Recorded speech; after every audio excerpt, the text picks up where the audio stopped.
नमस्कार साथियों। वर्ग एक चयन परीक्षा और जो पात्रता परीक्षा होने वाली है उसकी जो एमसीक्यू सीरीज हमने जो प्रारंभ की है उसकी आज ये दूसरी क्लास है और इस क्लास में आपका स्वागत है। कल हमने जो विभिन्न प्रश्न थे जो साहित्य या जो व्याकरण से संबंधित एमसीक्यू सीरीज में थे उसको हमने सोल्व किया था और आज हम अपनी जो एमसीक्यू जो श्रृंखला है उसको आगे बढ़ाते हैं। और आज का जो सेशन है उसका पहला प्रश्न है, साक्षात्कार का प्रकार नहीं है। साक्षात्कार का प्रकार नहीं है। ऑप्शन है इसमें हमारे पास साहित्यिक साक्षात्कार, राजनीतिक साहित्यकार साक्षात्कार, समसामयिक विषयों पर आधारित साक्षात्कार और चिंतनशील साहित्यकार। तो साक्षात्कार का जो प्रकार नहीं है वो है साहित्यिक साक्षात्कार, राजनीतिक साक्षात्कार। तो साहित्यिक साक्षात्कार है वो हमारे यहाँ पर जो साक्षात्कार का वो प्रकार है। राजनीतिक साहित्यिक साक्षात्कार भी है, समसामयिक विषयों पर आधारित साक्षात्कार ये भी सही है। तो जो साक्षात्कार का जो प्रकार नहीं है वो है चिंतनशील साक्षात्कार। इसका जो आंसर होगा इस तरीके से 26 का वो होगा डी। तो जो चिंतनशील साक्षात्कार है वो साक्षात्कार का एक प्रकार नहीं है। अगला प्रश्न है, निम्नलिखित में से कौन सा इतिहास ग्रंथ आचार्य हजारी प्रसाद द्विवेदी जी का नहीं है। आचार्य हजारी प्रसाद द्विवेदी जी हैं वो हिंदी के प्रसिद्ध आलोचक होने के साथ ही एक प्रसिद्ध निबंधकार भी थे और आचार्य हजारी प्रसाद द्विवेदी जी से ही हिंदी में जो ललित निबंधों की जो परंपरा है उसकी जो है वो शुरुआत मानी जाती है। इसके अलावा जो आचार्य शुक्ल की जो कई प्रकार की जो साहित्यिक और आलोचनात्मक जो मान्यताएं थी उनका जो प्रतिवाद है वो भी आचार्य हजारी प्रसाद द्विवेदी जी ने कहा था। जिस तरीके से जैसे कि आचार्य रामचंद्र शुक्ल हैं वो जो इस्लाम जो भक्ति काल का जो उदय है उसके जो पृष्ठभूमि में इस्लाम का आगमन है उसको सूचित करते हैं, लेकिन आचार्य हजारी प्रसाद द्विवेदी जी इस बारे में उल्लेखित करते हैं कि अगर इस्लाम नहीं भी आया होता ना तब भी जो भक्ति साहित्य उसका जो बाहर आना है वो जैसा है वैसा ही रहता। इसके अलावा जो शुक्ल जी है अपने वो साहित्य इतिहास में वो सिद्धनाथ और जो सिद्धनाथ जो साहित्य है उसको भी सांप्रदायिक शिक्षा मात्र कहकर उसको अलग कर देते हैं, साहित्य की श्रेणी में नहीं रखते हैं। लेकिन जो आचार्य हजारी प्रसाद द्विवेदी जी हैं उनको वो और जो नाथ साहित्य है उसको साहित्य की कैटेगरी में रखते हैं और जो सिद्ध नाथों की जो परंपरा है उसको जो कबीरदास की जो परंपरा है उससे भी जोड़ देते हैं। इस तरीके से आचार्य हजारी प्रसाद द्विवेदी जी का अगर हम निबंधों की अगर इनकी चर्चा करें तो वो एक अशोक के फूल, कुटज, कल्पलता, नाखून क्यों बढ़ते हैं, शीरीष के फूल इत्यादि इनके प्रमुख निबंध है। अब है निम्नलिखित में से कौन सा इतिहास ग्रंथ है वो आचार्य हजारी प्रसाद द्विवेदी जी का नहीं है। हिंदी साहित्य की भूमिका ये आचार्य हजारी प्रसाद द्विवेदी जी का ग्रंथ है। फिर हिंदी साहित्य का अधिकार ये भी सही है। हिंदी साहित्य उद्भव और विकास ये भी सही है। इस तरीके से जो तीनों के तीनों हैं, हिंदी साहित्य की भूमिका, हिंदी साहित्य का आदिकाल और हिंदी साहित्य उद्भव और विकास, ये तीनों के तीनों हैं वो आचार्य हजारी प्रसाद द्विवेदी जी का है। लेकिन चौथा इसमें जो ऑप्शन है हिंदी साहित्य का सुबोध इतिहास, ये जो ग्रंथ है वो है बाबू गुलाब राय का।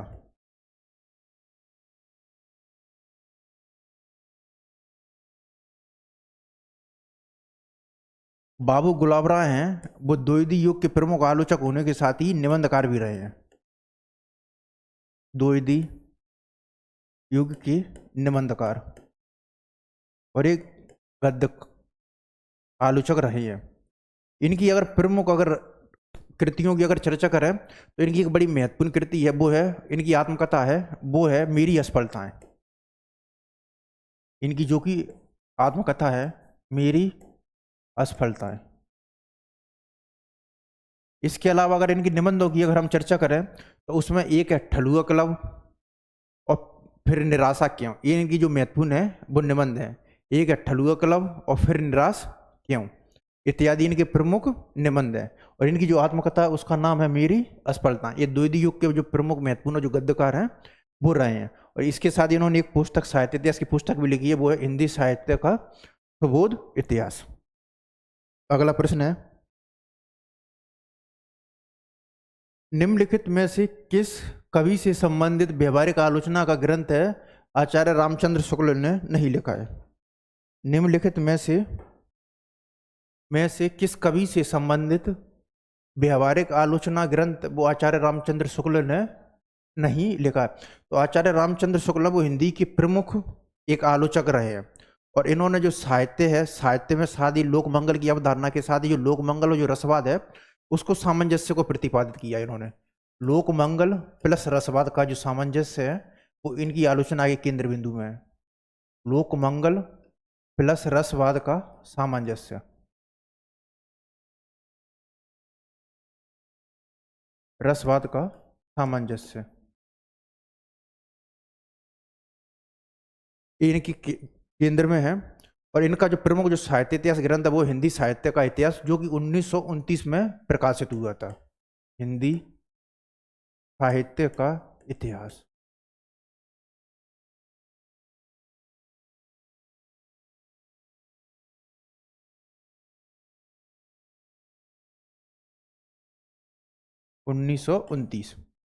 अब निम्नलिखित में से किस कवि से संबंधित व्यवहारिक आलोचना ग्रंथ आचार्य रामचंद्र शुक्ल ने नहीं लिखा है? वो मलिक मोहम्मद जायसी, तुलसीदास, सूरदास और जयशंकर प्रसाद।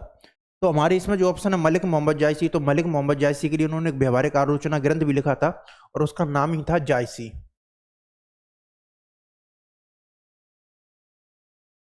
जायसी की एक बड़ी महत्वपूर्ण रचना है, वो है पद्मावत।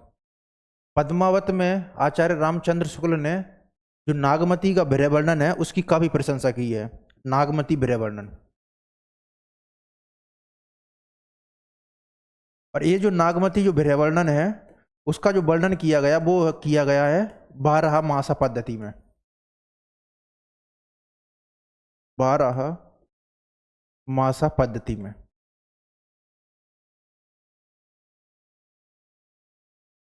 इसका जो वर्णन किया गया वो किया गया है 12 मासा जो पद्धति है उसमें।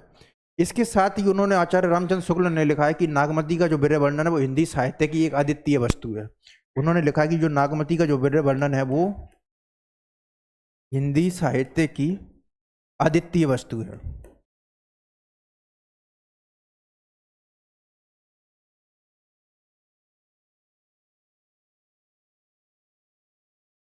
तो इस तरीके से जो व्यवहारिक आलोचना ग्रंथ वो मलिक मोहम्मद जायसी पर लिखा है। तुलसीदास पर भी उनका व्यवहारिक आलोचना ग्रंथ है। इसके अलावा उनका एक महत्वपूर्ण जो आलोचनात्मक निबंध या जो काव्य शास्त्रीय निबंध है वो है एक काव्य में लोक मंगल की साधनावस्था और दूसरा है मानस की धर्मभूमि। मानस की धर्मभूमि और काव्य में लोक मंगल की साधनावस्था। फिर सूरदास पर भी उन्होंने एक व्यवहारिक आलोचना ग्रंथ लिखा है। उन्होंने जो भ्रमर गीत सार है उसका संपादन का कार्य किया है। भ्रमर गीत सार के संपादन सारा इसका जो संपादन है वो आचार्य रामचंद्र शुक्ल ने किया है। और इस जो भ्रमर गीत सार है उसको वो सूर सागर के भीतर का सार रत्न के नाम से संबोधित करते हैं शुक्ल जी। वो बोलते हैं जो भ्रमर गीत सार है वो सूर सागर के भीतर सार रत्न है।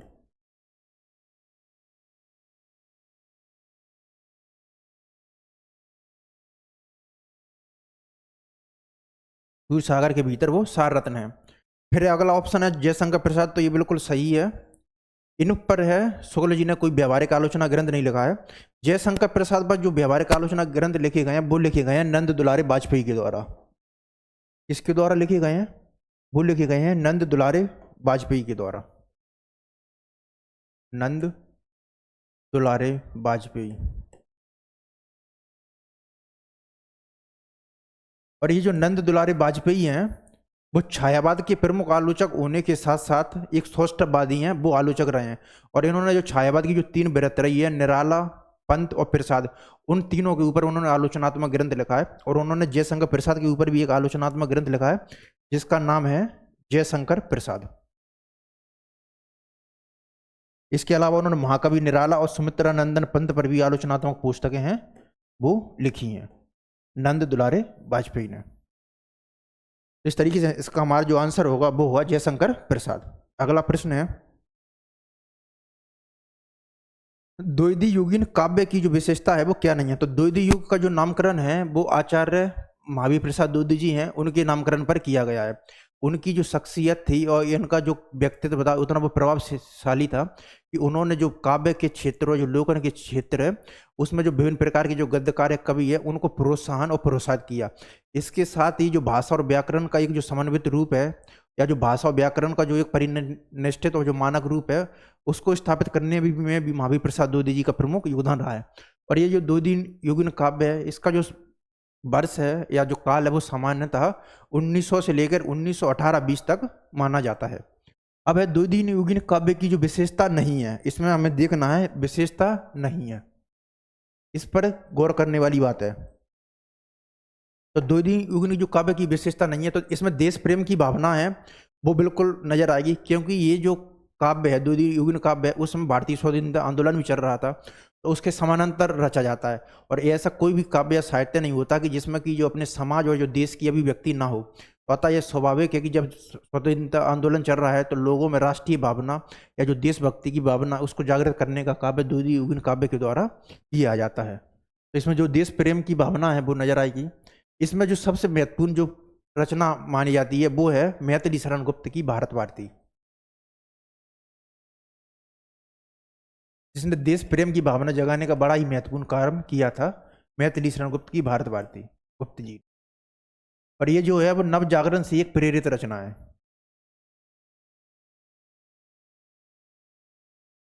और इसके ये है वो 3 भागों में विभाजित है, अतीत खंड, वर्तमान खंड और भविष्यत खंड। अतीत, वर्तमान और भविष्यत खंड में।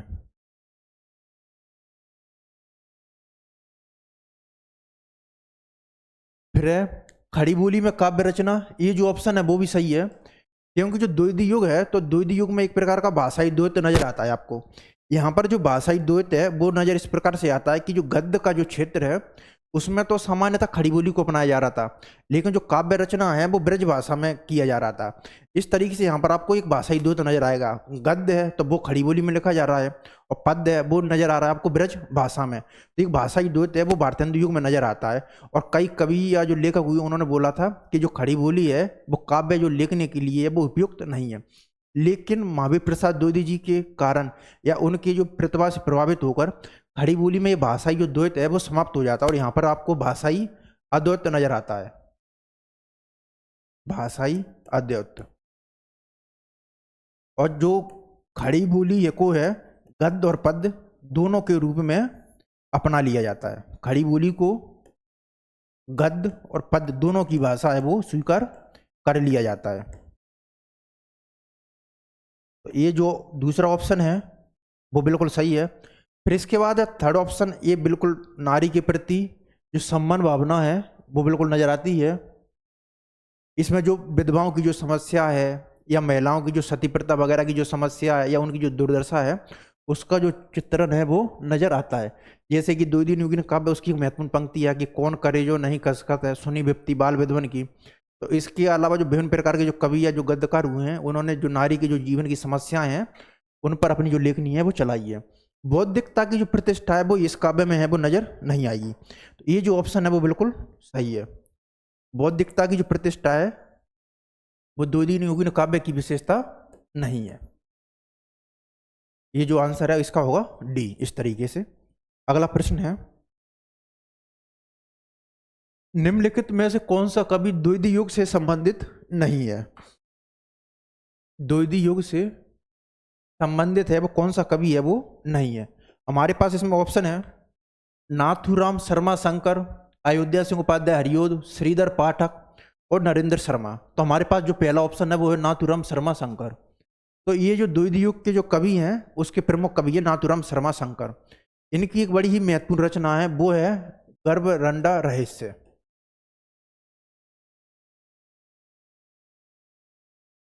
जिसमें विधवा महिलाओं हैं उसकी स्थिति पर है बड़ा ही लेखन किया गया है और उनकी जो स्थिति जो सुधारने का जो प्रयास है वो गर्भरंडा रहस्य में नजर आता है नाथूराम शर्मा शंकर की पुस्तक में। इसके अलावा नाथूराम शर्मा शंकर की एक और विशेषता है कि इनकी जो फवत्तियां और जो फटकार हैं वो इनके काव्य की प्रमुख विशेषताएं हैं, फवत्तियां और फटकार। आचार्य रामचंद्र शुक्ल हैं तो उन्होंने अपनी जो हिंदी साहित्य का इतिहास पुस्तक है उन्होंने बताया कि फवत्तियां और फटकार है वो नाथूराम शर्मा शंकर का जो काव्य है उसकी प्रमुख विशेषता है, फवत्तियां और फटकार। तो नाथूराम शर्मा जो शंकर हैं वो द्विवेदी युग के प्रमुख कवि होने के साथ ही फवत्ती और फटकार के लिए प्रसिद्ध थी। उनकी बड़ी महत्वपूर्ण रचना वो है गर्भरंडा रहस्य। फिर अयोध्या सिंह उपाध्याय हरिऔध, ये भी द्वैध युग के महत्वपूर्ण कवि है। तो जो द्वैध युग, और इनका जो खड़ी बोली का जो प्रिय प्रवास है वो खड़ी बोली का प्रथम महाकाव्य है। प्रिय प्रवास, इनका जो प्रिय प्रवास है वो खड़ी बोली का है, वो प्रथम महाकाव्य है। खड़ी बोली का प्रथम महाकाव्य है।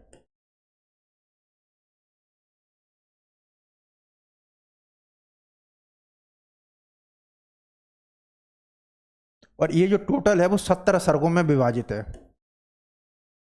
और जो प्रिय प्रवास है, इसका जो पहले जो कवि जो नाम रखना चाहते थे, पूर्व नाम है, वो है ब्रजांगना विलाप था। यानी कि जो प्रिय प्रवास लिखने से पूर्व, रखने से पूर्व इसका जो नाम है वो ब्रजांगना विलाप है, वो रखना चाहते थे। इसके अलावा अयोध्या सिंह उपाध्याय हरिऔध का एक बड़ा ही महत्वपूर्ण उपन्यास भी है, वो है ठेठ हिंदी का ठाठ। ठेठ हिंदी का ठाठ, जो कि जिसका कि अन्य नाम भी है वो है देवबाला। इसको एक अन्य नाम से भी संबोधित किया जाता है, वो है देवबाला। इसके अलावा इनका एक बड़ा ही महत्वपूर्ण नाटक है, वो है रुक्मणी विजय। रुक्मणी विजय।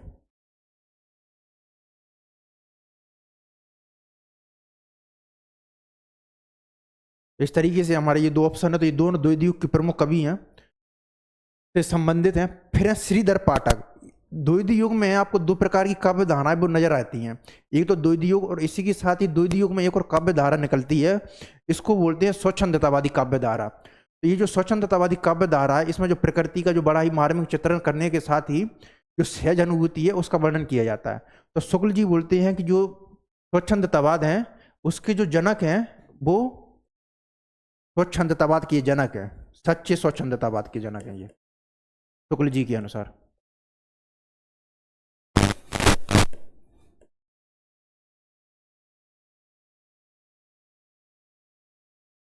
तो ये जो श्रीधर पाठक है वो सच्चे जो स्वच्छंदतावाद है उसके ये जो जनक हैं।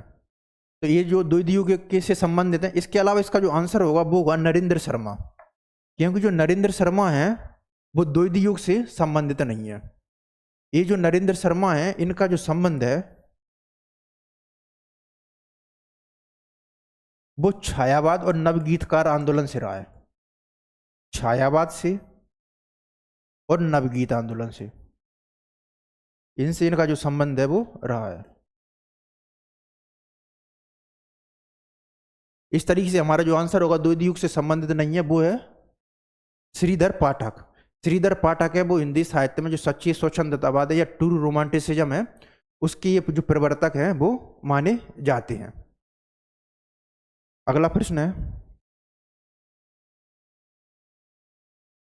निम्नलिखित में से कौन सी रचना है वो छायावाद के युग की नहीं है। तो जो छायावाद का जो काल है वो सामान्यतः माना जाता है 1918 और 20 से लेकर 1936 के अप्रोक्स है, वो जो छायावाद का जो काल है वो माना जाता है। छायावाद की जो बृहद तरई है उसमें निराला, पंत और प्रसाद, इन तीनों का जो नाम है वो आता है।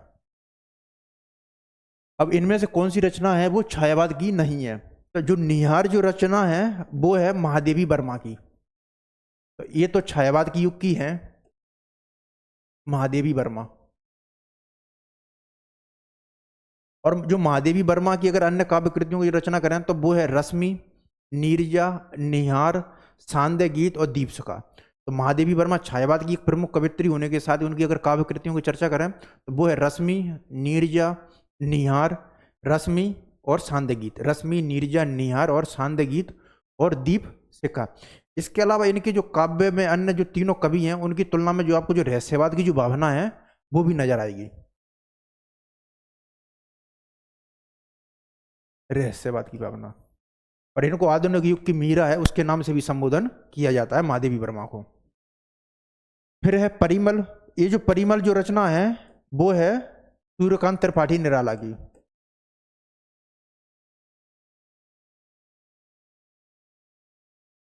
निराला को हिंदी में मुक्त छंद के प्रणेता के रूप में संबोधित किया जाता है। मुक्त छंद के प्रणेता।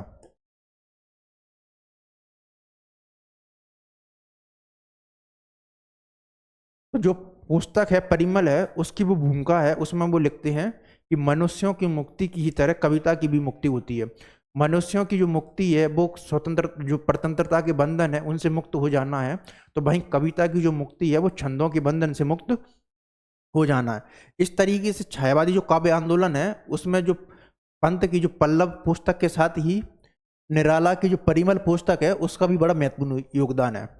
तो इस तरीके से जो परिमल की जो भूमिका है उसमें जो निराला है वो लिखते हैं कि मनुष्यों की मुक्ति ही की तरह कविता की भी मुक्ति होती है। मनुष्यों की मुक्ति जहाँ परतंत्र के बंधनों से मुक्त हो जाना है, वहीं कविता की मुक्ति है वो छंदों के बंधन से मुक्त हो जाना है।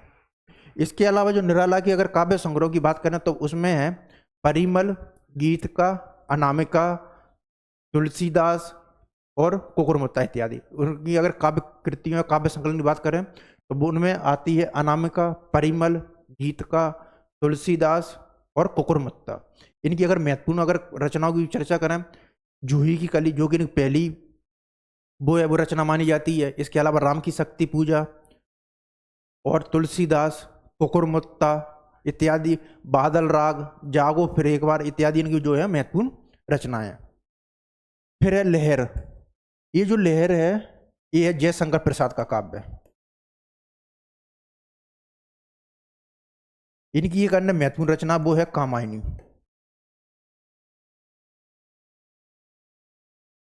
और जो जयशंकर प्रसाद के जो काव्य संग्रह उनमें है लहर, आंसू, झरना, कामायनी है वो इनके प्रमुख काव्य संग्रह। आंसू, लहर, झरना और कामायनी इत्यादि। जो प्रिय प्रवास है वो है अयोध्या सिंह उपाध्याय हरिओद का। और ये द्वितीय युग के ना होके, ये छायावाद के युग के ना होके, ये है द्वितीय युग की।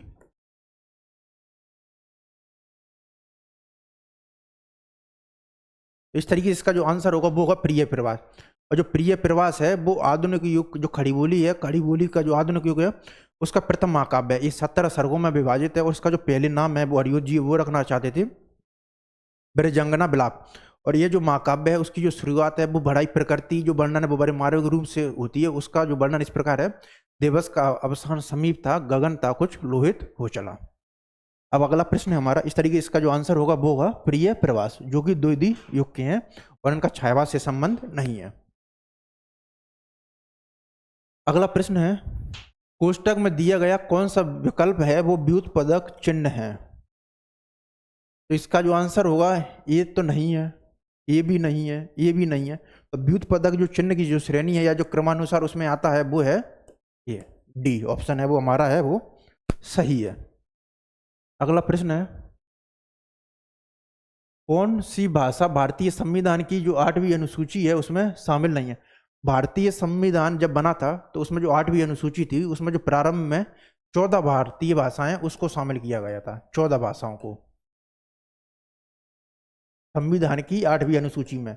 और वर्तमान में 22 भाषाएं वो संविधान की 8वीं अनुसूची है उसमें शामिल है वर्तमान में। तो इस तरीके से संविधान के बाद से हमारी जो 8 जो भाषाएं उसमें जोड़ी गई हैं 8वीं अनुसूची में। तो जो संविधान की जो 8वीं अनुसूची में जो शामिल नहीं है वो है तमिल है वो शामिल है, कन्नड़ है वो भी शामिल है, मणिपुरी है वो भी शामिल है।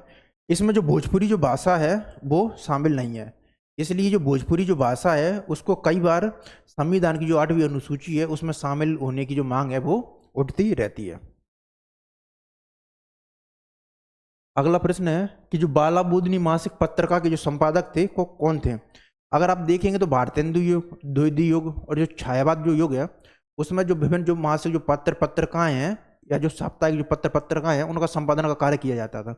ये जो संपादक का कार्य एक तरह से जो नव जागरण का या देशभक्ति जो आंदोलन है उसको जागृत करने का और अपने जो विचारों वगैरह को साहित्य को प्रेरित करने के साथ जो देशभक्ति की जो भावना जागृत करने का है उसका कार्य ये करती थी। तो जो बाला बुदनी जो मासिक पत्रिका के संपादक कौन थे? तो प्रताप नारायण मिश्र हैं, वो बाला बुदनी पत्रिका के संपादक नहीं थे। ये पत्रिका के संपादक थे वो थे ब्राह्मण पत्रिका। तो प्रताप नारायण मिश्र थे वो थे ब्राह्मण पत्रिका के संपादक। इसके अलावा इनका एक बड़ा ही महत्वपूर्ण जो निबंध है वो है शिव मूर्ति। इसके अलावा इनकी जो समस्या पूर्ति है वो हिंदी साहित्य में बड़ी प्रसिद्ध रही है, समस्या पूर्ति के लिए प्रसिद्ध है। ये भी आपसे पूछा जा सकता है कि समस्या पूर्ति के लिए कौन प्रसिद्ध था, तो ये प्रताप नारायण मिश्र है, वो प्रसिद्ध थे। और इन्होंने जो ब्राह्मण पत्रिका है उसका संपादन का कार्य किया था। फिर है राधा चरण गोस्वामी। तो जो राधा चरण जो गोस्वामी है, इन्होंने भारतेंदु पत्रिका का संपादन का कार्य किया था, भारतेंदु पत्रिका।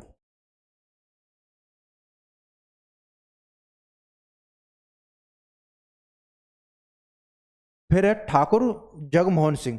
तो जो ठाकुर जगमोहन सिंह है वो द्वितीय युग के हैं, वो महत्वपूर्ण कवि होने के साथ ही ये इनकी जो बड़ी प्रसिद्ध रचना है वो है श्यामा स्वप्न।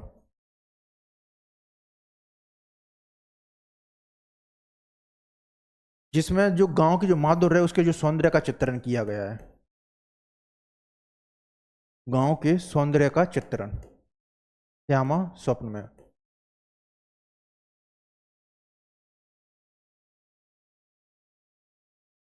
अगला ऑप्शन है भारतेंदु हरिश्चंद्र। तो बिल्कुल ये ऑप्शन सही है, क्योंकि जो भारतेंदु हरिश्चंद्र है वो बालाबुदनी पत्रिका के संपादक थे, भारतेंदु हरिश्चंद्र। इसके अलावा भारतेंदु हरिश्चंद्र है, उन्होंने अन्य पत्रिकाओं के संपादन का कार्य भी किया था। वो एक था कवि वचन सुधा,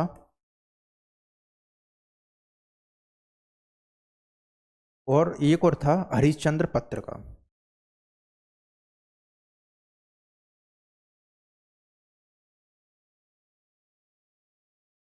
भारतेंदु ने हिंदी जो नाटक का जो विकास है उसमें अपना जो अभूतपूर्व योगदान दिया था। अगर इनके प्रमुख नाटकों की अगर चर्चा करें, उसमें अंधेर नगरी, इसके साथ ही भारत दुर्दशा, सती प्रताप, नील देवी इत्यादि इनके प्रमुख और महत्वपूर्ण नाटक थे।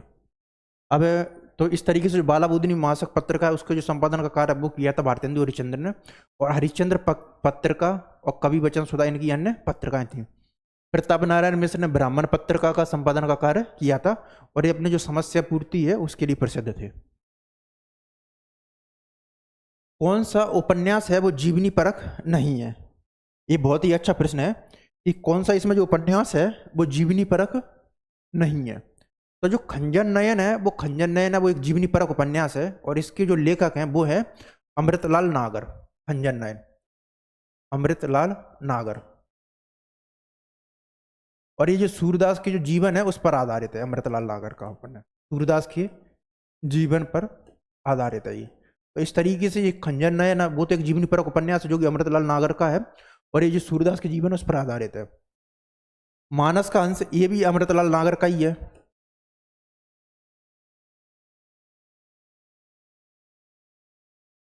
और ये है महाकवि तुलसीदास के जीवन पर आधारित।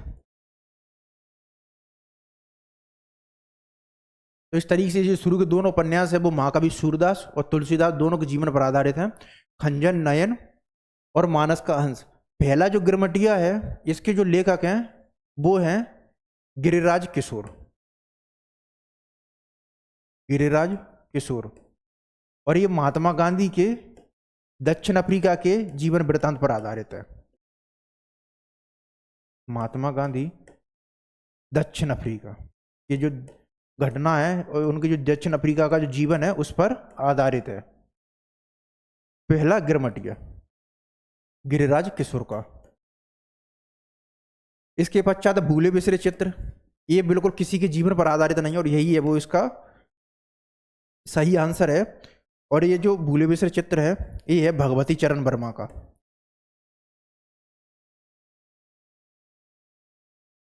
इनका एक और बड़ा महत्वपूर्ण उपन्यास है वो है भगवती चरण वर्मा का चित्रलेखा।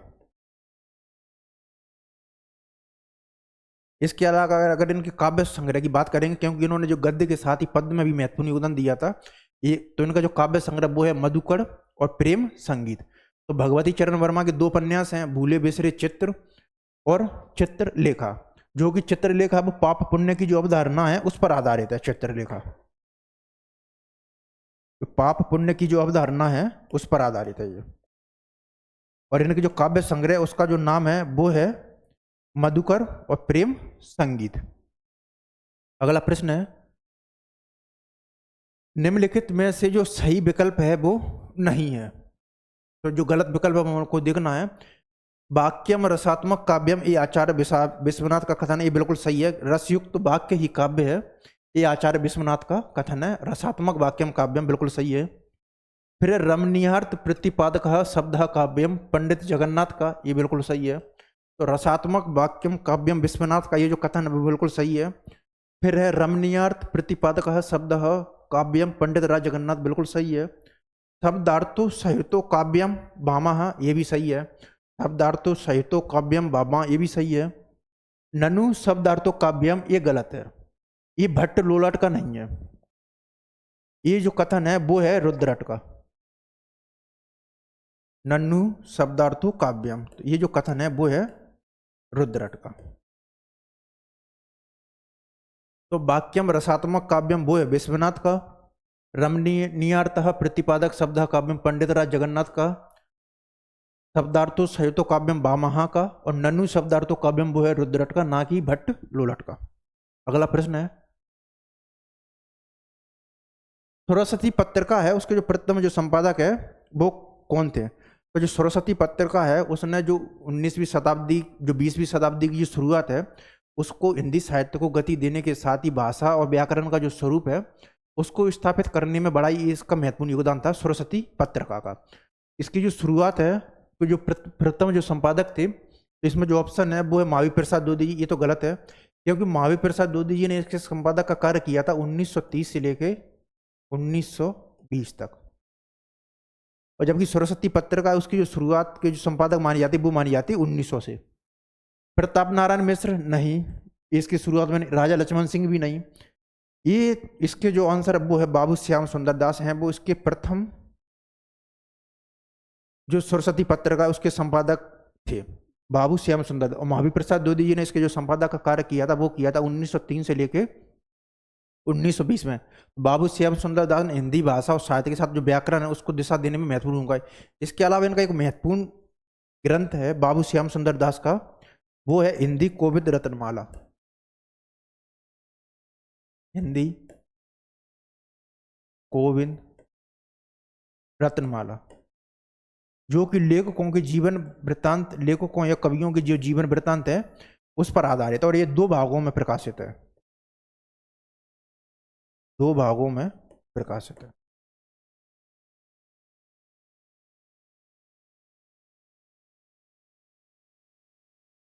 जी लेखकों या कवियों के जो जीवन वृत्तांत है उस पर ये आधारित है, हिंदी कोविद रत्नमाला। तो इस तरीके से जो सरस्वती पत्रिका के जो प्रथम जो संपादक हैं वो है श्याम सुंदर दास। महावीर प्रसाद द्विवेदी जी ने इसका जो संपादक का कार्य किया था वो किया था 1903 से लेके 1922 तक। फिर है रीति मुक्त श्रृंगारी कवि नहीं है।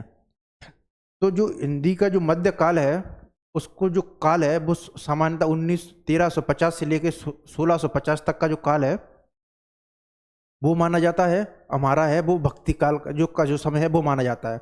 इसके अलावा जो 1650 से लेके जो 1850 तक का जो समय है वो माना जाता है रीति काल का। तो रीति काल का जो काव्य वो एक तरह की जो सामंतवादी जो मानसिकता है वो उस पर आधारित है। और जो रीति काल है उसका कई तरीकों से डिवीजन किया जाता है।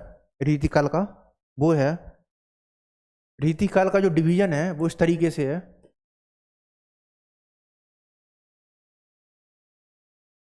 एक इसमें आते हैं रीतिबद्ध काव्य सबसे फर्स्ट, फिर है रीति सिद्ध,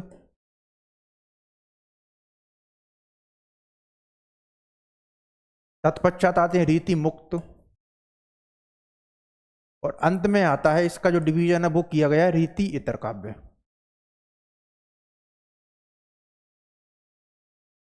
रीति इतर का जो काव्य है इसमें आपको कई चीजें निकले, एक तो इसमें वीर काव्य नजर आएगा और एक इसमें जो नजर आएगा वो है भक्ति काव्य। इसके अलावा इसमें जो नीति काव्य है वो भी नजर आता है। इस तरीके से जो रीति काल का जो डिवीजन है वो 3 भागों में किया जाता है, रीतिबद्ध, रीति सिद्ध, रीति मुक्त और रीति इतर। तो जो रीतिबद्ध जो काव्य है इन्होंने के लक्षण ग्रंथ जो परंपरा है उसको जो केंद्र में रखकर है वो रचना की थी। और जो रीतिबद्ध जो काव्य है उसके जो प्रमुख कवि हैं वो हैं केशव दास, और चिंतामणि।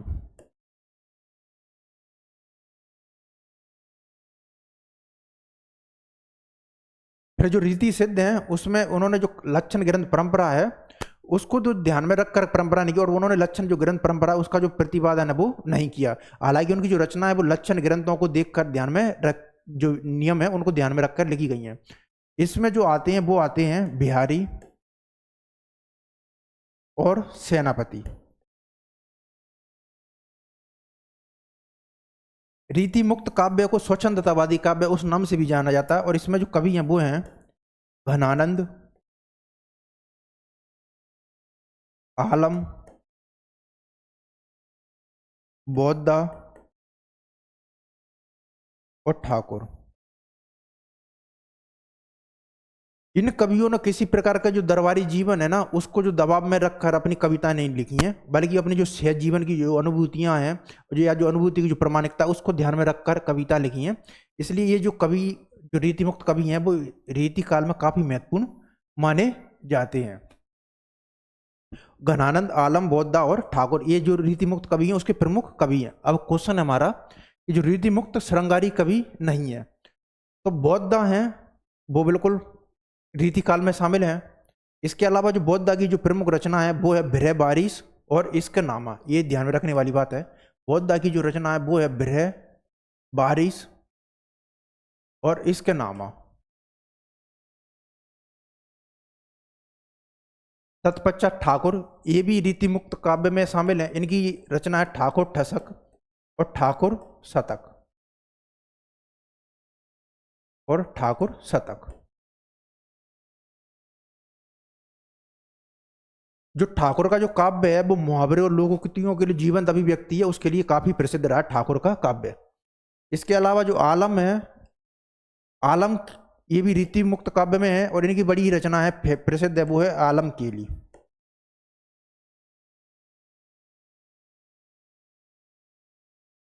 इसके अलावा इनकी को रचना माधव नल,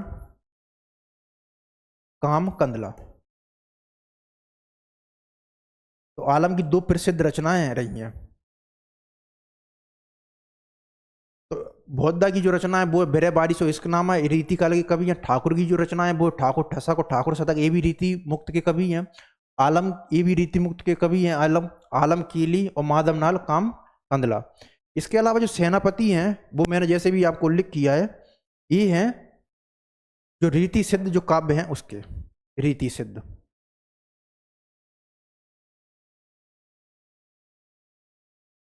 और सेनापति की जो प्रमुख जो काव्य ग्रंथ हैं वो है कवित्र रत्नाकर और काव्य कल्पद्रुम। कवित्र रत्नाकर और काव्य कल्पद्रुम। इसके अलावा जो सेनापति की जो काव्य की जो प्रमुख विशेषता है कि उन्होंने जो जो इनका जो ऋतु चित्रण है वो बड़ा ही अप्रतिम है। आचार्य रामचंद्र शुक्ल ने अपने जो हिंदी साहित्य का इतिहास है उसमें लिखा है इनका जो ऋतु वर्णन है वो अन्य किसी, इनकी जैसा जो ऋतु वर्णन वो अन्य किसी श्रृंगारी कवि है उसमें नहीं मिलता है।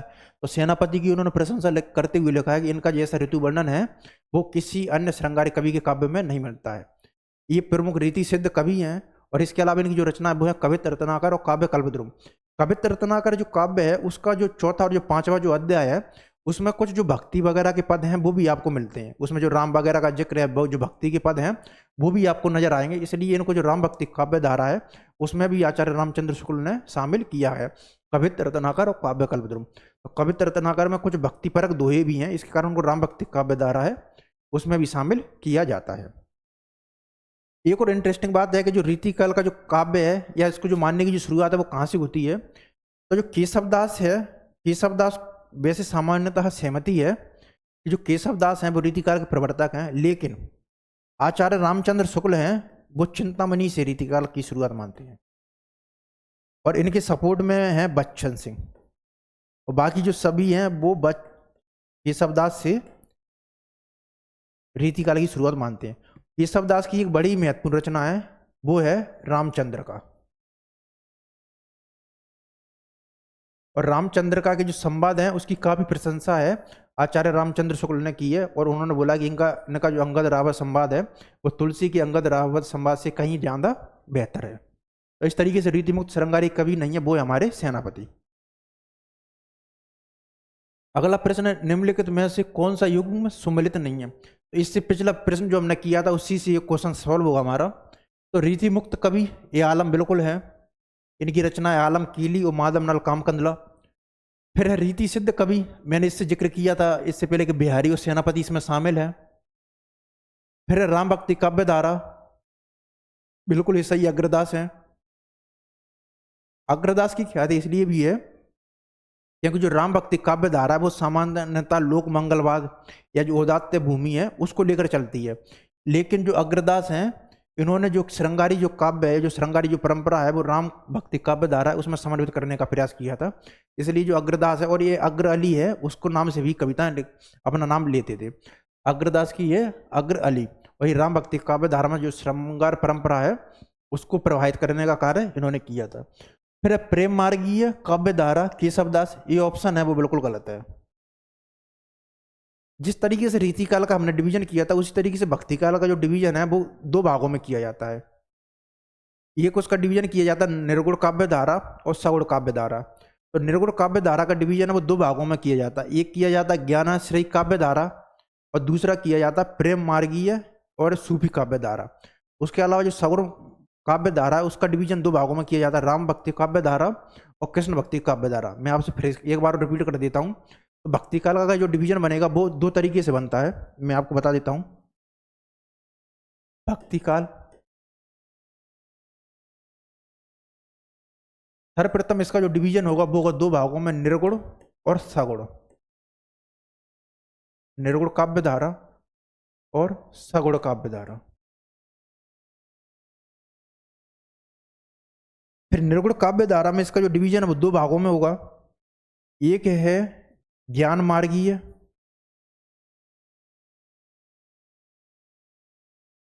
और एक है प्रेम मार्ग या सूफी।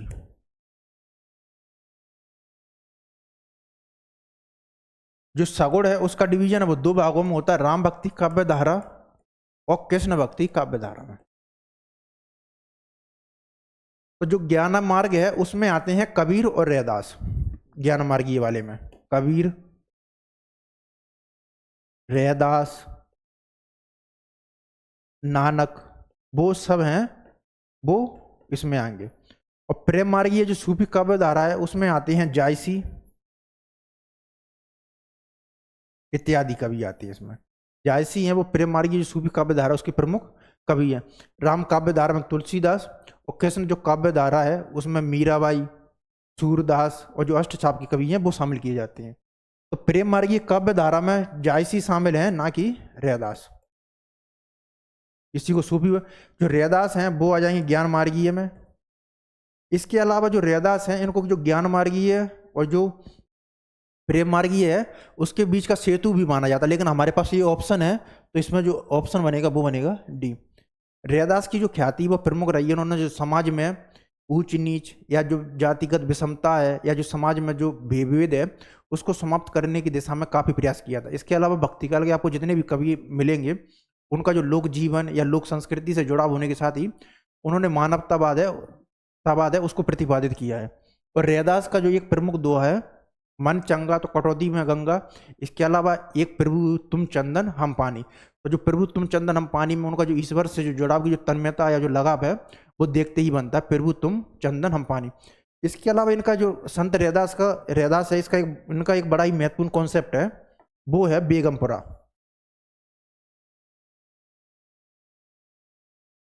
ये जो बेगमपुरा है एक प्रकार का जो रैदास का जो काल्पनिक यूटोपिया वो समाज है यहाँ पर किसी भी प्रकार की जो विषमता नहीं है, सभी लोग सुखी एवं संपन्न है, समाज में जातिगत विभेद नहीं है। तो उसको जो क्रियान्वित करने का काम है वो रैदास ने बेगमपुरा में किया है। तो इस तरीके से जो रैदास है वो भक्ति काल के महत्वपूर्ण कवि होने के साथ ही महत्वपूर्ण संत भी हैं। इसका जो आंसर होगा वो है रैदास। अगला प्रश्न है, जिस प्रकार आत्मा की मुक्त अवस्था ज्ञान दशा कहलाती है उसी प्रकार हृदय की मुक्त अवस्था रस दशा कहलाती है। जिस प्रकार जो आत्मा की ज्ञान दशा है रस दशा कहलाती है उसी प्रकार जो हृदय की मुक्त अवस्था रस दशा कहलाती है। जिस प्रकार आत्मा की मुक्त अवस्था ज्ञान दशा कहलाती है उसी प्रकार हृदय की मुक्त अवस्था इसमें जो आगे जोड़ लेंगे आप, रस दशा कहलाती है। ये छूट गया टाइपिंग में। जिस प्रकार आत्मा की मुक्तावस्था ज्ञान दशा कहलाती है, उसी प्रकार हृदय की मुक्तावस्था वो रस दशा कहलाती है। इसका जो आंसर है वो बनेगा रस दशा। और ये जो कथन है वो है आचार्य रामचंद्र शुक्ल का। अभी इसमें सिर्फ वो दिया है उन्होंने एग्जामिनर ने कि कथन कैसा पूरा होगा। आगे आपसे चल के ये भी पूछा जा सकता है कि इसका जो कथन है वो किसका है। तो एक आचार्य रामचंद्र शुक्ल का कथन है, जिस प्रकार आत्मा की मुक्तावस्था ज्ञान दशा कहलाती है, उसी प्रकार हृदय की जो मुक्तावस्था है वो रस दशा कहलाती है। तो इसमें उन्होंने जो रसवाद है उसको प्रतिपादित करने का कार्य किया है, रसवाद को, आचार्य रामचंद्र शुक्ल ने। अगला प्रश्न है, वैशाली की जो नगर वधु है उसके उपन्यासकार कौन है। हमारा ऑप्शन है भगवती चरण वर्मा। भगवती चरण वर्मा की हमने पिछले ऑप्शन में चर्चा भी की थी। भगवती चरण वर्मा के जो प्रमुख उपन्यास है वो हैं, एक तो है चित्रलेखा और भूले बिसरे चित्र, और इनका जो काव्य संग्रह है वो है प्रेम संगीत और मधुकर। ये जो ऑप्शन है वो नहीं है। कुशवाहा कांत ये भी नहीं है। वृंदावन लाल वर्मा है, वो ऐतिहासिक जो उपन्यासकार है उनको लिखने के लिए प्रसिद्ध रहे हैं, ऐतिहासिक उपन्यासकार है। वृंदावन लाल जो वर्मा है वो ऐतिहासिक उपन्यासकार होने के साथ ही इनको बुंदेलखंड का चंद बरदाई के नाम से भी संबोधित किया जाता है। बुंदेलखंड का चंद बरदाई। और इनकी जो ख्याति है वो ऐतिहासिक उपन्यास लिखने में। इनके ऐतिहासिक उपन्यासों में एक मृगनयनी, महारानी लक्ष्मीबाई और अहिल्याबाई है, वो इत्यादि प्रसिद्ध हैं। महारानी लक्ष्मीबाई, अहिल्याबाई और मृगनयनी। फिर आचार्य चतुरसेन शास्त्री। तो वैशाली की जो नगरवधु उपन्यास है वो है आचार्य चतुरसेन शास्त्री का। इस तरीके से हमारा इसका जो आंसर बनेगा वो बनेगा डी। वैशाली की जो नगरवधु उपन्यास है वो है आचार्य चतुरसेन शास्त्री का। निम्नलिखित कहानियों कहानीकार विषयक हैं वो सही विकल्प नहीं है। इनमें जो कहानी है और कहानियों के जो कहानीकार हैं उनका जो मैच है उसको मैच करना है। शरणार्थी, बिल्कुल ये सही है। जो शरणार्थी है वो अज्ञे का काव्य कहानी संकलन है और कहानी भी है। अज्ञे की जो कहानी अगर संग्रह की बात करें उसमें विपतगा, परंपरा, शरणार्थी, जयदोल, गैग्रीन इत्यादि प्रमुख है। अगर इनकी कहानी संग्रह तो वो है विपतगा, परंपरा, शरणार्थी, जयदोल और गैग्रीन, इनके प्रमुख कहानी संग्रह है। अज्ञे के बड़े महत्वपूर्ण उपन्यास है। इसमें एक अपने अपने अजनबी, नदी के द्वीप और शेखर एवं जीवनी। शेखर एवं जीवनी वो दो भागों में विभाजित है, उत्थान और संघर्ष। और इनकी अगर प्रमुख काव्य संग्रह की बात करें तो वो है भग्नदूत, चिंता, इतेलम, कितनी नाव में कितनी बार, हरी घास पर क्षण भर और बाबरा अहेरी और आंगन के पार द्वार। इनके प्रमुख काव्य संग्रह भग्नदूत, चिंता, इतेलम, बाबरा अहेरी, आंगन के पार द्वार, कितनी नावों में कितनी बार और हरी घास पर क्षण भर। इनके दो, इसके अलावा दो महत्वपूर्ण यात्रा वृत्तांत भी हैं। एक है एक बूंद सहसा उछली, जिसमें कि उन्होंने जो पश्चिमी देश है वहाँ के जो यात्रा वृत्तांत है उसका वर्णन किया है। और एक बूंद सहसा उछली में जो पश्चिमी देश है उनको यात्रा वृत्तांत किया है। और अरे अयावर याद रहेगा में इसमें जो भारतीय देश हैं, भारत में है, उन्होंने जिन स्थलों का भ्रमण किया है उसको चित्रण किया है। इनके दो यात्रा वृत्तांत हैं, अरे अयावर याद रहेगा। इसमें जो भारतीय है उसका चित्रण किया गया भारतीय स्थलों का। और एक बूंद सहसा उछली में पश्चिम का, एक बूंद सहसा उछली।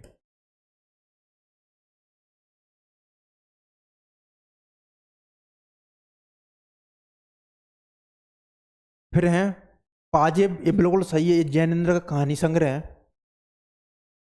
जैनेन्द्र की जो कहानी संग्रह है उसमें फांसी, वातायन, पाजेब, नीलम देश की राजकन्या इत्यादि प्रमुख है। फांसी, वातायन, नीलम देश की राजकन्या और पाजेब।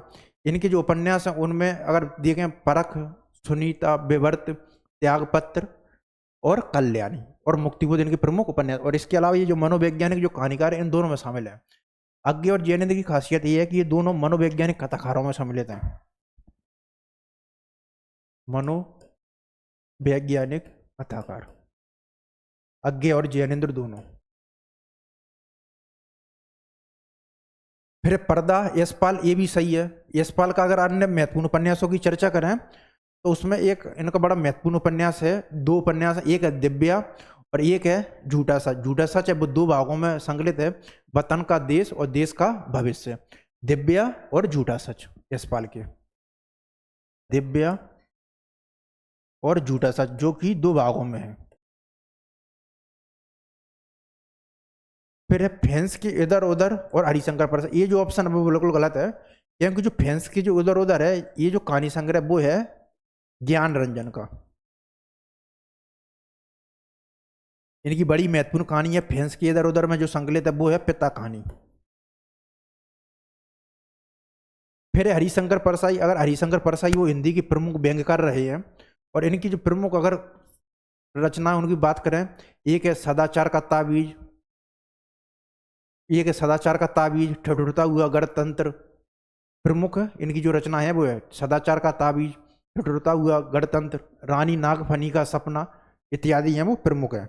इसके अलावा भोलाराम का जीव, इंस्पेक्टर माता दिन चांद पर, वो हरिशंकर परसाई की महत्वपूर्ण रचनाएं हैं। इस तरीके इसका जो आंसर है वो डी सही होगा। निम्नलिखित एकांकी और एकांकी कहानीकारों के संबंध में सही विकल्प हैं। तांबे के कीड़े भुवनेश्वर, ये बिल्कुल सही है कि तांबे के कीड़े है वो भुवनेश्वर का है। फिर है सूखी डाली उपेंद्र नाथ अश्क का है, ये बिल्कुल सही है। रीढ़ की हड्डी जगदीश चंद्र माथुर, ये भी सही है। और दिए गए सभी विकल्प, ये हमारा जो ऑप्शन है वो डी है, क्योंकि इसमें जो तांबे के कीड़े है वो भुवनेश्वर का ही है। एकांकी है सूखी डाली वो उपेंद्र नाथ अश्क की है, और रीढ़ की हड्डी जगदीश चंद्र। इसके अलावा उपेंद्र नाथ अश्क का एक बड़ा ही महत्वपूर्ण नाटक है, वो है अंजू दीदी। उपेंद्र नाथ अश्क का एक बड़ा ही महत्वपूर्ण नाटक है, वो है अंजू दीदी।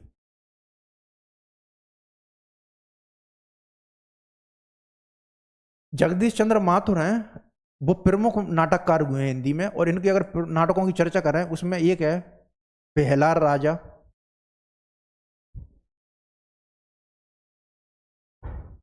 पहला राजा, शारदिया और कोणार्क।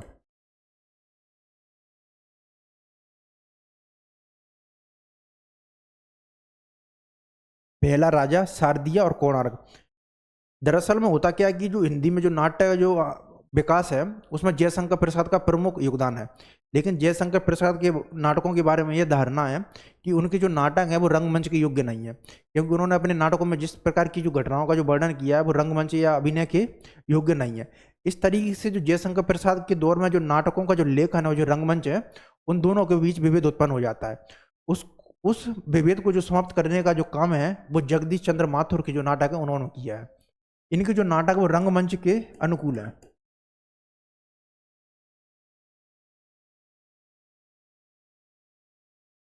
और इन्होंने अपने जो सभी नाटकों को रंगमंच के अनुकूल बनाया, जिसमें पहला राजा, शारदिया और कोणार्क है वो इत्यादि हैं वो महत्वपूर्ण हैं। उपेंद्र नाथ अश्क का अंजू दीदी और तांबे के कीड़े भुवनेश्वर। अगला प्रश्न है कि अनुप्रास अलंकार है उसके भेदों की संख्या बताइए।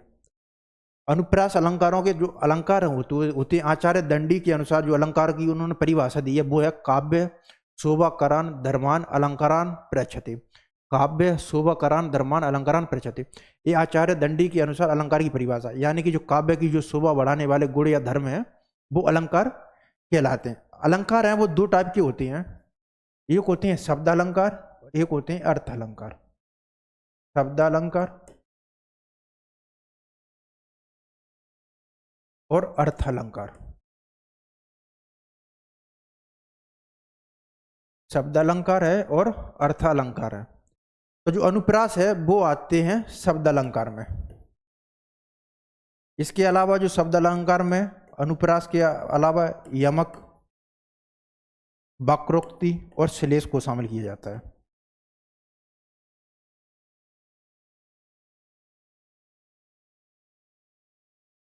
जहां शब्दों के द्वारा जो पंक्ति है या जो काव्य है उसमें चमत्कार उत्पन्न किया जाता है वहां शब्द अलंकार होते हैं, और जहां अर्थों के द्वारा चमत्कार उत्पन्न किया जाता है वहां अर्थ अलंकार होते हैं। तो जो अनुप्रास जो अलंकार है तो इसमें जाहिर सी बात है कि जो इसमें जो शब्दों के द्वारा है वो चमत्कार उत्पन्न होगा, और इसमें जो शब्दों का जो चमत्कार उत्पन्न होता है वो होता है वर्णों की बार बार आवृत्ति के कारण। तो जहां पर वर्णों की बार बार जो आवृत्ति है उसके कारण जो चमत्कार उत्पन्न होता है उसी को बोलते हैं अनुप्रास अलंकार। और जो अनुप्रास जो अलंकार है ये 5 प्रकार का होता है। इस तरीके से हमारा इसका जो आंसर बनेगा वो बनेगा 5। और इसके जो 5 प्रकार हैं वो हैं, एक है लाटानुप्रास, छेकानुप्रास, वृत्त्यानुप्रास, अंत्यानुप्रास और श्रोतानुप्रास। तो अनुप्रास अलंकार के जो 5 भेद हैं वो है, एक है लाटानुप्रास, वृत्त्यानुप्रास, छेकानुप्रास, अंत्यानुप्रास और श्रोतानुप्रास। अगला प्रश्न है कि जो तत्पुरुष समास है उसके भेद क्या है। तत्पुरुष समास है उसके जो भेद हैं वो क्या है। तो जो तत्पुरुष जो समास होता है उसका जो उत्तर पद है, तत्पुरुष समास में उत्तर पद है वो प्रधान होता है। तत्पुरुष समास में जो उत्तर पद है वो प्रधान होगा। और साथ ही इसमें जो दोनों पदों के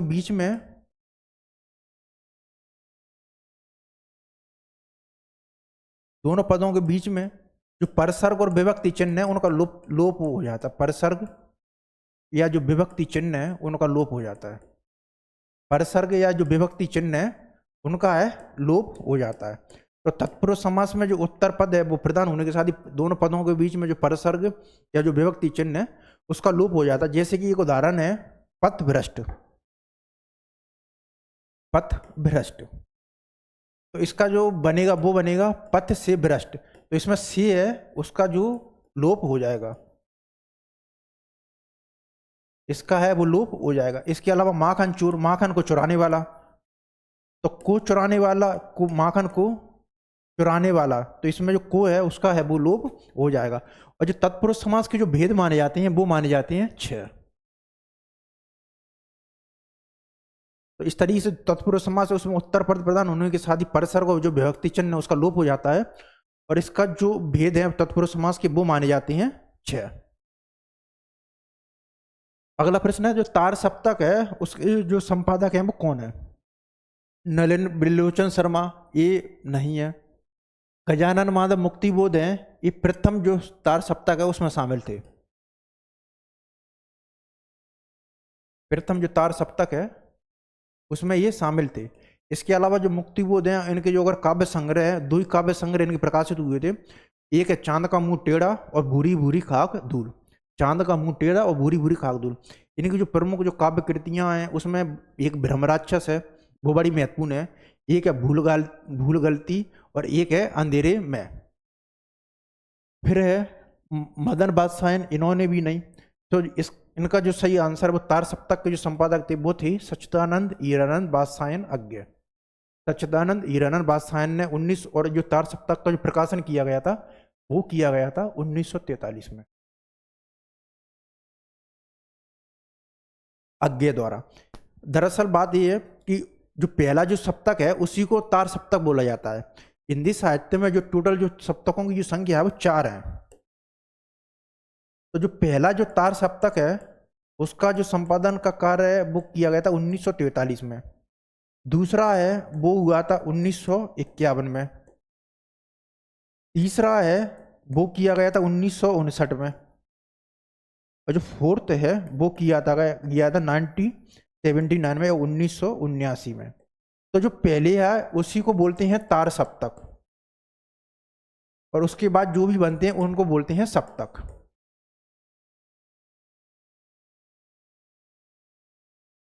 तो इस तरीके से हिंदी साहित्य में कुल 4 जो तार सप्तक हैं उनका जो संपादन वो किया गया था। और जो पहला जो तार सप्तक था वो किया गया था 1943 में और उसके जो संपादक थे वो थे सच्चिदानंद हीरानंद बादशाह अज्ञ। इसके अलावा जो प्रथम जो तार सप्तक थे उसमें अन्य कवियों की बार चर्चा करें उसमें एक तो अज्ञ हैं, मुक्तिबोध हैं, रामविलास शर्मा भी हैं और गिरिजा कुमार माथुर।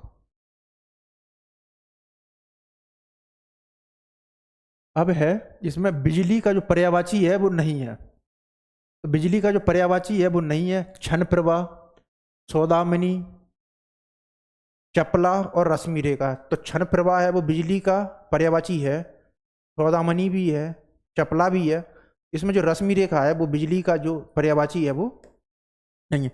पर्यायवाची का जो सामान्यतः वो अर्थ होता है वो होता है जिसके सामान्यतः एक जैसे अर्थ निकलते हो।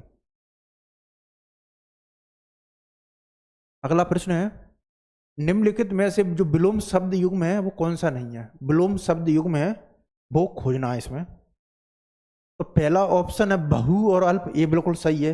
बहु और अल्प ये दोनों विलोम होंगे। शुभ्र और कृष्ण ये भी सही है, ये दोनों विलोम होंगे। ध्वनित और शांत ये दोनों भी सही है। अध्ययन और अध्यापन ये विलोम नहीं है। इस तरीके से हमारा जो आंसर बनेगा अध्ययन और अध्यापन ये दोनों विलोम नहीं है, ये तो समानार्थी जैसे हैं। फिर है जो मानक भाषा है वो उसका जो लक्षण नहीं है। कोई भी भाषा है तो उसका जो मानक रूप है वो स्थापित करना जरूरी होता है, क्योंकि जब मानक भाषा स्थापित होती है या उसका जो एक रूप है जो मानकीकरण किया जाता है तभी वो राजभाषा या जो राष्ट्रभाषा उसके बनने की दिशा में प्रगति करता है। और जो सरकारी कार्यालयों में या विभिन्न जो राजशाही जो आदेश हैं जो लोकतांत्रिक कार्य है वो करने में सुलभता होती है। तो मानक भाषा किसी भी भाषा बनने के लिए बहुत जरूरी चरण होता है और इसकी जो प्रक्रिया वो धीमे धीमे होती है। कोई भी भाषा वो तुरंत है वो मानक भाषा नहीं बन सकती है। तो मानक भाषा का जो लक्षण नहीं है वो है मानक भाषा व्याकरण सम्मत होती है, ये बिल्कुल सही है। क्योंकि जब तक कोई भाषा अगर व्याकरण सम्मत नहीं होगी, व्याकरण के ढांचे में एक रूपता नहीं आएगी, तब तक वो मानक भाषा बन ही नहीं सकती है। इसके संप्रेषण में भ्रांति नहीं होती है, बिल्कुल सही है। क्योंकि हम जो शब्द और जो अर्थ है उनके व्याकरण है उनमें एक रूपता स्थापित कर लेते हैं। इस तरीके से उनमें जो संप्रेषण है या जो अर्थ है उनमें किसी भी प्रकार की भ्रांति नहीं रहती है। इसमें किसी भी प्रकार की त्रुटि दोष मानी जाती है। इसमें किसी भी प्रकार की त्रुटि है वो दोष मानी जाती है, बिल्कुल सही है। अगर इसमें कोई भी अगर त्रुटि अगर हम मान रहे हैं तो वो एक प्रकार का जो दोष है वो माना जाता है, क्योंकि उसका भाषा का वो मानकीकरण वो हो चुका है। इसमें नवीन शब्दों का ग्रहण और निर्माण नहीं होता, बिल्कुल गलत है। इसमें जो नवीन शब्दों का जो ग्रहण है और वो निर्माण है वो लगातार प्रक्रिया है उसकी वो चलती रहती है। तो लक्षण नहीं है, ये वाला जो लक्षण है वो नहीं है, क्योंकि इसमें जो नवीन शब्दों का ग्रहण और जो निर्माण की जो प्रक्रिया वो निरंतर सुचारू गति से है वो चलती रहती है। अगला प्रश्न है, निम्न में से कौन सी बात है वो मानक भाषा के लिए वो आवश्यक नहीं है?